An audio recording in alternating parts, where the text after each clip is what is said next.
Team just respond differently because of the national television and just that aura. You would think that would add a little extra excitement level to it. I don't know how many points that's worth. I think all of that kind of dies down after the kickoff and the game kind of settles in. I think all of that emotion and stuff kind of goes by the wayside. But I know leading up to it, I think your focus is probably a little different. It should be that way because we're playing FIU, who's, most people would say has the best talent in our league, arguably, and certainly a lot of returners, and you would think they're going to be in the say of who wins this conference. So with all of that that already being the case, and then adding an ESPN2 national game to it, certainly I think our kids' focus will be, they'll give a little extra attention to it, hopefully. Did you think it affected last year's game? Offensively is the only thing I can really speak from last year, but did think that our kids offensively had a little extra upbeat attitude about playing on a national stage, and I thought that was probably our best game of the year offensively. What are some of the other keys you guys will be working on for this essentially this bye week? Well, we've got to go to work on special teams, especially kickoff return and kickoff cover. Kickoff cover has not been bad, actually, other than our kickers sometimes don't put the ball where it has to be for us to be effective in covering. And, we just got to continue to work on that and make sure they understand the importance. If they're supposed to kick it deep right or deep left, and that's the way our coverage is designed, that's where the ball has to go.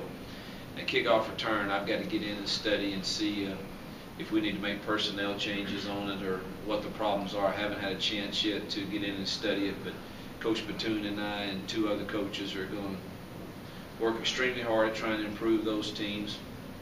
Tomorrow's practice will be largely just individual fundamental work. Not a lot of game planning will take place tomorrow.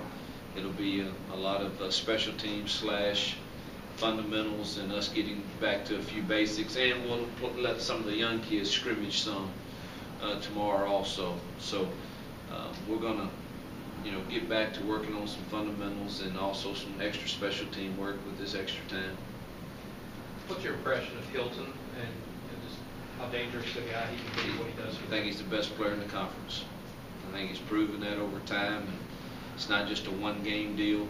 It's an every game deal. He single-handedly beat Louisville. If you put that tape on, you have to be aware. There are good players on every single team, but you have to be aware of him every single snap work because they line him up a lot of different places trying to get matchups, and you better know where he is and have a plan. You coached in the SEC.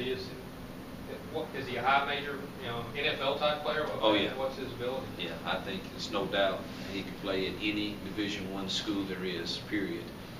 Expect him to get drafted. I would say somewhere in the same as Journeyman last year. Probably, I don't know, was he a third rounder or so? I would think Hilton is every bit of that, if not the same. I think they're two guys that are very similar, and I don't know how Journeyman's doing right now in the league. I don't keep up a lot with what's going on there, but I see Hilton in the same mode, and I think he's a draftable kid and a kid that can play at any school in the nation. Did you guys use Deron kind of as a spy or isolate him on Leonard last week? No, there was one package that we had where he would, where Dave and them would line him up on a certain receiver. I don't know that it was always Leonard. I think it had more to do with the set they were in. A lot of times it appeared that ended up being the matchup when we were in our dime stuff with a lot of DBs on the field. But I know